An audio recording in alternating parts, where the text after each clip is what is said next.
صباح الخير أصدقائي، صباح المحبة، صباح الصحة والعافية على الجميع. شلونكم؟ شخباركم؟ مشتقت لكم كل هواية. إن شاء الله يا رب تكونون بخير وصحة وعافية. نبدأ الفيديو مالتنا بالصلاة على محمد وعلى محمد. طبعا اليوم سويت لنا ريوقان والوالدة. سويت هذا البيض على شكل خبز، وهذا الجبن المثلثات كلش طيب اللي هو اسمه جبن البقرة السعيدة. جربوه، يعني كلش طيب. وبدينا بتحضيرات الغداء. اليوم مشتهين سردين على الغداء، واحنا من نطبخ السردين يعني نحمس بصل كلش هواي بالبداية، اذا تحبون ثوم همه وكركم، وبعدها ننزل السردين. وما نستخدم الزيت اللي موجود بالسردين، لان ما نريد او ما نفضل اكيد يعني يحتوي على مواد حافظة، فنشمره ونخلي زيت جديد. وبعدها طبعا الوالدة حضرت لنا الدولمة اللي جابتها وياها من البيت.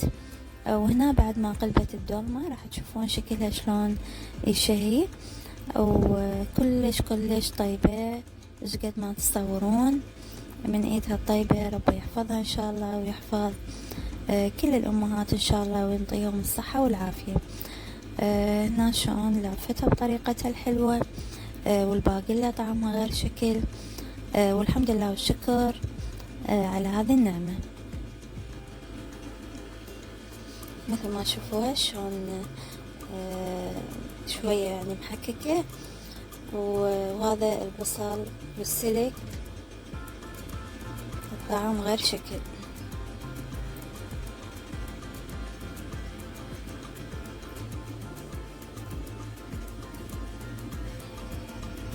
والحمد لله والشكر على هذه النعمة بنات.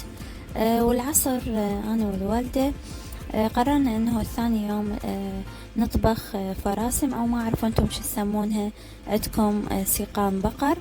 المهم طلعناها على وقت حتى تذوب، وبعدها بدت الوالدة وراح تطبخها لنا بطريقتها الخاصة، وهسه راح تشوفون الطريقة. بالبداية طبعا الضيف راح تبدي تخلي وحدة على العيون مالت الطباخ، على مود شنو، على النار مباشرة، حتى إذا أكو بقايا شعر يعني متبقية ما شايلينها أثناء التنظيف، فراح تحترق بالنار مباشرة. وتبدي تقلب بيها من كل الجهات إلى أن تنظف تماما من الشعر. وهسه مثل ما تشوفون قدامكم. وبعد ما تنظفها كلها راح تبدي تغسلها، ونخليها على النار، نضيف لها مي وملح وتفورها شوية مدة 10 دقائق. وبعد ما تفور تشمر المي مالتها، وتبدي تنظف إذا أكو بيها بقايا حرق من النار أو أي شيء.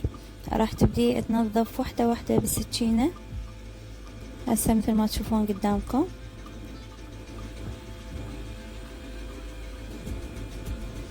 نظفها كلش زين بالسكين. وبعد ما تكمل تنظيف راح تخلي القدر على النار، ونضيف الثوم والبصل والزيت، ونخلي الفراسم بالجدر حتى تاخذ نكهة الزيت وتاخذ نكهة البصل والثوم.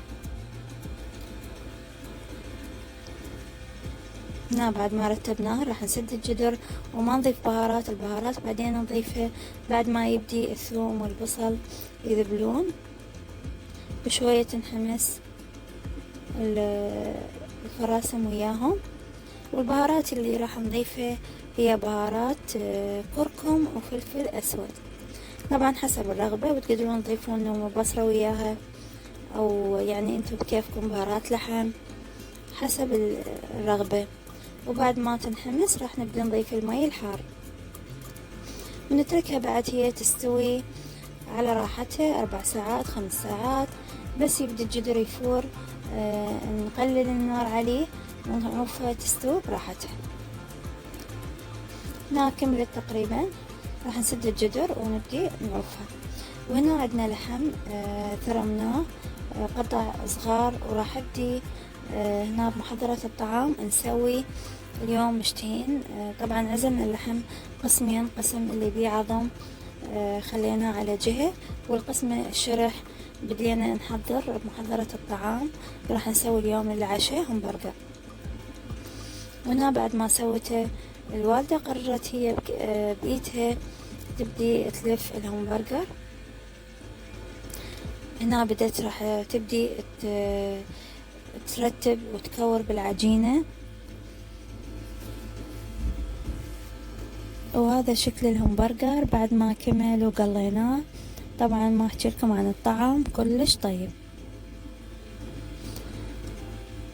وهذه الفراسم ثاني يوم مثل ما تشوفون المرقة شلون استوت.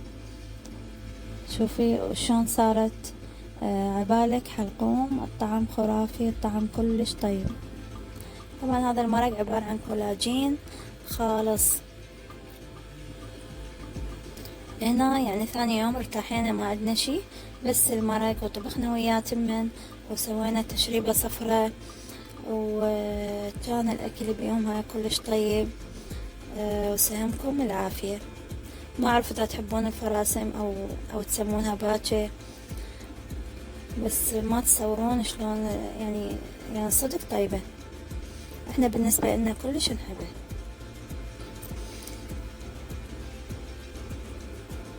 والحمد لله والشكر هذا غدانا كمل ويا المرقة الصفرة والتشريب والفراسم، أكيد لازم ليمون. وهذه بقت عندنا دولمة من البارحة. الحمد لله والشكر على هذه النعمة. وبالنسبة للعشاء سوينا عشانه كبة قلي، كبة تمن قلي، وقلينا وياها فينجر بوتيتو بالقلاية الهوائية. قليت الفينجر وبعد ما يبدي هنا بهذه الحافظة خليه بعد ما يستوي حيل ابدي اضيف له يعني حسب الرغبة انتم تحبون تضيفون او ما تحبون. ضفت له جبن موزاريلا واخليه شوي 5 دقائق بس يذوب بالقلاية الهوائية ويتماسك ويا الفينجر. راح يصير الطعم مالته كلش طيب. وطبعا اليوم جتنا على العشاء ثواب هريسة بقدر صغير، فحميت القدر على النار وحضرته للعشاء. هذا جبن الموزاريلا، وهذا الهريسة اللي اجتنا ثواب راح احمي قسم من عندها واحضرها للعشاء.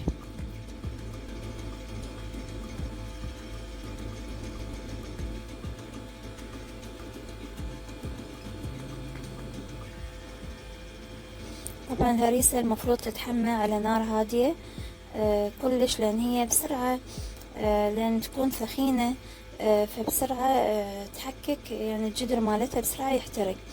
فالمفروض يعني اثناء ما نحميها نار هادية وعلى طول نحرك بيها.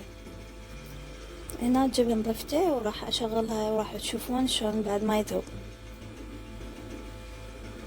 هذه الهريسة بعد ما يعني صارت حارة بعد ما حميناها راح اضيف لها الدارسين. طبعا احنا كلش نحب الدارسين، وهسه راح ابدي اضيف لها بالدهن الحر وهو راح يبدي يذوب وياها لان هي كلش حارة.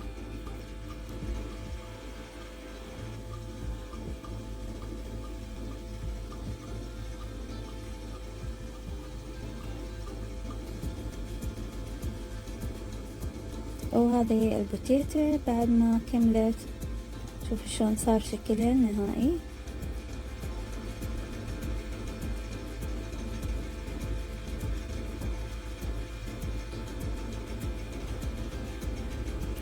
وبعد ما تعشينا الحمد لله والشكر عندي زوجي جاب لنا اوراق عنب للدولمة. فبدت الوالدة انا وياها بدت تكسر بالعودان مالت الاوراق ونرتبها بشكل مجموعات حتى نحفظها باكياس ونضمها بشكل وجبات بالمجمدة حتى تفيدنا بالمرات الجاية.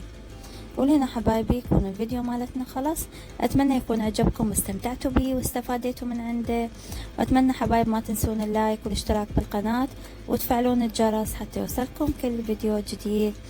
واتمنى اشوفكم بالفيديو القادم وانتم بخير وصحة وسلامة، وشكرا جزيلا لكم حبايب.